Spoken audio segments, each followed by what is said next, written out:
शोभा यात्रा की आड़ में दंगों की बात करें। पश्चिम बंगाल में रामनवमी की धार्मिक यात्रा के दौरान हावड़ा से लेकर आसनसोल तक पथराव और आगजनी हुई। फिर जब स्थानीय बीजेपी नेताओं ने हुगली में शोभा यात्रा निकाली तो दोबारा हिंसा हुई।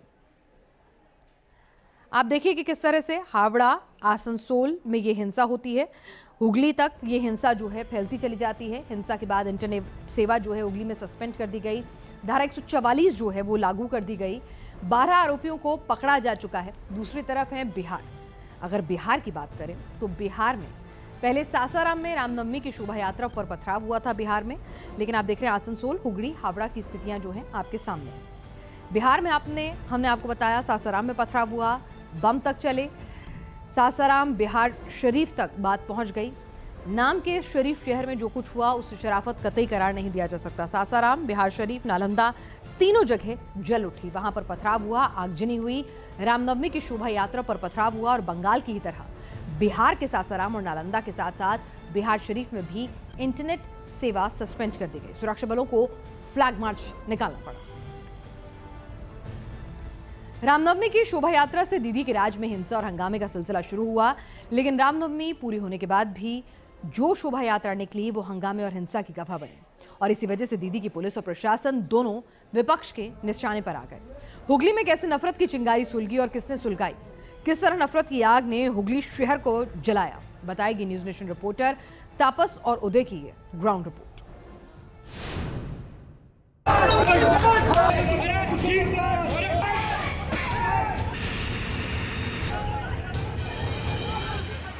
आ रहा है, पुलिस जानते हुए घटना हो रही है और हमको भगाया जा रहा है।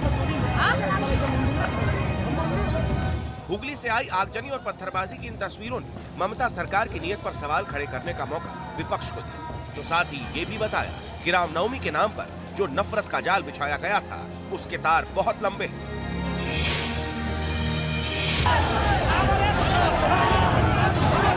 हुगली के रिसोड़ा में बीजेपी नेता दिलीप घोष भी इस शोभा यात्रा में शामिल थे।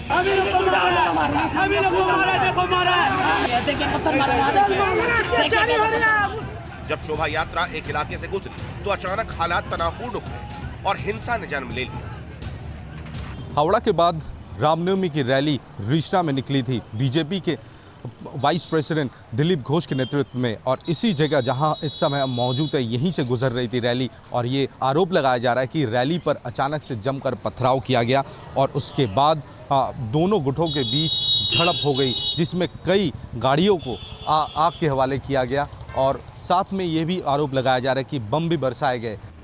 पहले एक बीजेपी नेता अस्पताल पहुंचा, फिर दूसरे बीजेपी नेताओं को रिसड़ा पहुंचने से रोका गया। मामला पॉलिटिकल तूल ले रहा था।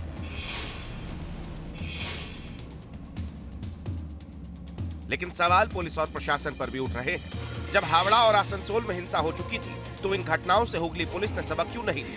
पुलिस ने संवेदनशील इलाकों में पहले ही फ्लैग मार्च या अतिरिक्त तैनाती का इंतजाम क्यों नहीं किया? और सबसे बड़ा सवाल ये कि क्या समुदाय विशेष के तुष्टीकरण के लिए पुलिस और प्रशासन ने सिलेक्टिव एक्शन को अंजाम दिया, जैसे बीजेपी लगातार दावा कर रही है। रिसड़ा में भी जब ये कार्रवाई हुआ था, पुलिस पूरा सफिशिएंट हमारा पुलिस था, लेकिन पुलिस का कोई रोल भी नहीं था।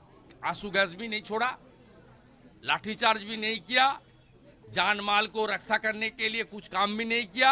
आज जो तोड़फोड़ किया, पत्थरबाजी किया, उसको छोड़ दिया। आसनसोल, हावड़ा और अब हुगली, 3 जगह, लेकिन तीनों जगह एक ही आयोजन यानी शोभा यात्रा के दौरान हिंसा। 3 अलग अलग शहर, लेकिन हिंसा का मॉडस ऑपरेंडी एक समान, यानी पत्थरबाजी और आगजनी। जांच होगी, जो सिस्टम पाएगा वो जवाब भी सामने आएगा। लेकिन इस सवाल का जवाब कौन देगा कि क्या रामनवमी को जानबूझकर टारगेट करने का एजेंडा और नैरेटिव अब बड़ा होता जा रहा है? हुगली से उदय के साथ तापस सिंह गुप्ता, न्यूज नेशन। सिर्फ बंगाल ही नहीं बल्कि बिहार में भी रामनवमी की शोभा यात्रा पत्थरबाजों और दंगइयों का शिकार बनी। सिलसिला सासाराम से शुरू हुआ था, फिर नालंदा और इस हिंसा की चपेट में भी आ गया। मामला बिहार शरीफ तक पहुंचा। बिहार शरीफ में क्या हुआ ये वीडियो के जरिए आपने देखा, लेकिन कैसे हुआ, किस गली से पत्थर बरसे, किस पर बरसे, बिहार शरीफ में हिंसा की पूरी डिटेल एक तस्वीर। न्यूज नेशन की इन्वेस्टिगेटिव रिपोर्ट ग्राउंड जीरो से रजनीश सिन्हा सीधे बिहार शरीफ से आपके लिए लेकर आए।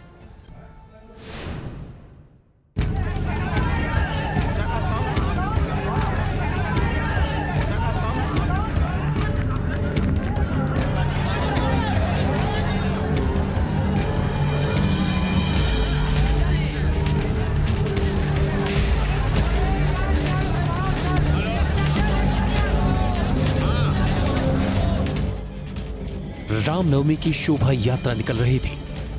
लाउड स्पीकर पर हनुमान चालीसा का पाठ हो रहा था कि ठीक उसी वक्त बिहार शरीफ की गलियों में पथराव शुरू हो गया और धार्मिक आयोजन पर पड़ गया मजहबी नफरत का ग्रहण।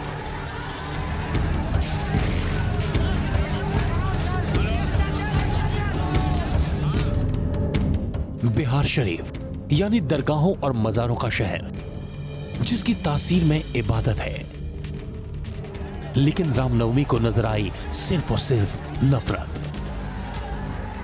News Nation reporter Rajneesh Sinha उसी गली तक पहुंचे जहां से हालात सुलगे थे और बताया कि आखिर शोभा यात्रा के दौरान असल में हुआ क्या था। रामनवमी का जुलूस इस मंदिर की तरफ बढ़ता हुआ आ रहा था उधर से आते हुए, और ये जो इलाका है यहाँ पर ही, इस बीच में ही जिस जगह मैं खड़ा हूँ, बस ये जो बीच का इलाका है, ये गगन दीवान का इलाका, यहाँ पर ही ये रोड़ेबाजी शुरू हुई थी। आप देखिए इधर से जो तमाम आपको घर दिख रहे हैं, बताया ये गया कि उस जुलूस के ऊपर यहाँ पर ही रोड़े चलने शुरू हुए थे और नतीजा ये हुआ कि यहाँ पर उसके बाद शुरू हो गई तोड़फोड़। बिहार शरीफ से लेकर सासाराम और नालंदा तक सोशल मीडिया पर अफवाहों का बाजार गर्म है। कोई पोस्ट कर रहा है कि किसी तालाब में लाशें बरामद हो रही हैं, तो किसी का दावा है कि हिंदू समुदाय के युवक लापता हैं। बहुत से दावे या यूं कहें कि अफवाहें हैं, लेकिन हकीकत यही है कि बिहार शरीफ में मजहबी नफरत फैलाकर सैकड़ों लोगों की रोजी रोटी और जिंदगी का चैन दोनों छीन लिए गए हैं। और ये एक बस नहीं, यहाँ दो बस में आग लगाई गई, पूरे बस को जला दिया गया। और ये गोडाउन है, जो कोरियर का गोडाउन होता है वो ये गोडाउन है, और इस गोडाउन में देखिए अभी भी आपको धुआं दिखेगा। वो धुआं जो ये बता रहा है कि कैसे इस पूरे इलाके में इस कदर आग भर की कि आग बुझने का नाम नहीं ले रहा और धुआं अब भी निकल रहा है। फिलहाल सासाराम और नालंदा में इंटरनेट सेवा सस्पेंड है ताकि कोई अफवाह न फैले, लेकिन अगर शोभा यात्रा की सुरक्षा और संवेदनशीलता पर पहले ही गौर किया गया होता तो ये नौबत शायद नहीं आई होती। बिहार शरीफ से रजनीश सिन्हा के साथ team news nation. Bihar Sharif में पुलिस और प्रशासन देर से जागा, ये सबके सामने है, लेकिन शोभा यात्रा को निशाना बनाकर जो आग लगाई गई वो अब तक जिंदा है और चीख चीख कर यही सवाल पूछे जा रहे हैं। बिहार शरीफ का बड़ी दरगाह रोड और ये वो इलाका जहां पर शुक्रवार की रात के बाद आग लगी थी, और अब देखिए ये जो आग है वो फिर से धधक गई है और पूरे दुकान में इतनी तेज आग लगी है कि 2-2, 3-3 दमकल की गाड़ियां बुलाई गई हैं। ये आग कैसे अंदर में फिर से आग फैल गया? फिर से आग फैल गया, फिर से लग गया। फिर से लग गया है। कल लगता है कुछ रह गया था, नहीं कुछ रह गया था कल के लगा हुआ, फिर वही धर लिया फिर से दोबारा। फिर से देखिए आग अंदर ही रह गई थी और अब फिर से एक बार आग बुझाने की कोशिश की जा रही है।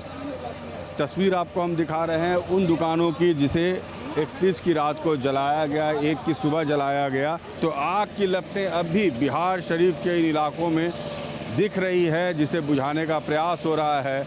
जो आग यहाँ लगाई गई है वो इस कदर भयावह थी कि इसका प्रभाव अब भी बना हुआ है और लगातार बढ़ रही आग की लपटें कई इलाकों में परेशानी का सबब। वीडियो जर्नलिस्ट सत्येंद्र के साथ रजनीश सिन्हा, न्यूज नेशन।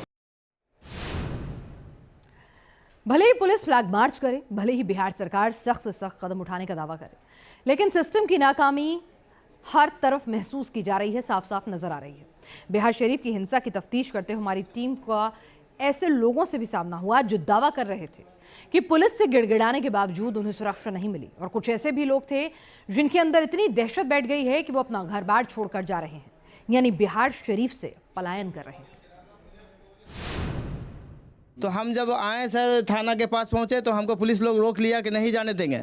नहीं जाने देंगे तुमको। तो बोला सर आप नहीं जाने दे रहे हैं तो मेरे दुकान को आप बचाइए सर, देखिए आग लग रहा है, बस 10 कदम की दूरी मेरी दुकान है सर, यहाँ पर थाना 10 कदम की दूरी जाके मेरी दुकान को बचा लीजिए सर। बहुत रोए सर, बहुत गिड़गिड़ाए। पुलिस वाले कुछ नहीं किए, हम तो कहते हैं सर पुलिस प्रशासन कुछ नहीं काम करने लगा। हमको लगता है कि यहाँ से लहरी थाना हटा दिया जाए। माहौल लग रहा कब कहिया खुलेगा नहीं खुलेगा इसका कौन पता है, इसलिए सोचे कि यहाँ रेंट पर रहते हैं, पैसे नहीं रहेगा तो खाएंगे कहाँ से, अच्छा घर जा रहे हैं।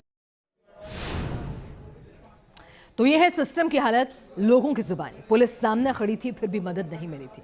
डर इतना है कि सब कुछ छोड़ छाड़ कर पलायन शुरू हो चुका है। बिहार से लेकर बंगाल तक रामनवमी की शोभा यात्रा को निशाना बनाने, हिंदू त्योहारों को निशाना बनाने का सिलसिला चला तो बहुत कुछ कहा गया। कुछ लोगों ने यह कहा कि रमजान और रामनवमी एक साथ पड़े तो मजहबी उन्माद बढ़ गया। कुछ लोगों ने तो यहां तक कहा कि समुदाय विशेष ऐसी हिंसा के पीछे है। तो जितने मुंह उतनी बातें थी, लेकिन अगर सॉलिड आंकड़ों को देखेंगे तो आपको असल वजह समझ आ जाएगी। देश में सबसे ज्यादा मुस्लिम आबादी रहती है उत्तर प्रदेश में। बिहार और पश्चिम बंगाल दोनों यूपी से बहुत पीछे हैं और इस यूपी में रामनवमी की शोभा यात्रा पर पथराव या आगजनी जैसी कोई वारदात नहीं हुई। इसी वजह से कहा जा रहा है कि हिंसा के पीछे मजहबी उन्माद से बड़ी वजह सिस्टम की नाकामी और सरकारों का कथित तुष्टीकरण है। तो क्या माना जाए कि योगी मॉडल ही ऐसे उन्माद और दंगों को रोकने का सबसे सटीक विकल्प है? बुलडोजर का खौफ, दहशत ही वो वजह है जो दंगइयों को अपने घर की चौखट नहीं लांघने देती। जिस तरह यूपी के योगी राज में दंगइयों के घर की कुर्की कर दी जाती है, दंगइयों को सड़क पर ला दिया जाता है, क्या वही तरीका है हमारे देश में मजहबी कट्टरपंथ और उससे पैदा होने वाली हिंसा को रोकने का? यूपी में योगी का मॉडल सॉलिड साबित हुआ है। भले ही राजनीतिक मतभेद हो, लेकिन अगर दूसरे राज्य भी कानून व्यवस्था बनाए रखने के लिए सख्ती बरतें तो शायद दोबारा रामनवमी की शोभा यात्रा में आगजनी नहीं होगी, राम भक्तों पर पत्थर नहीं फेंके जाएंगे, रमजान और रामनवमी साथ साथ शांति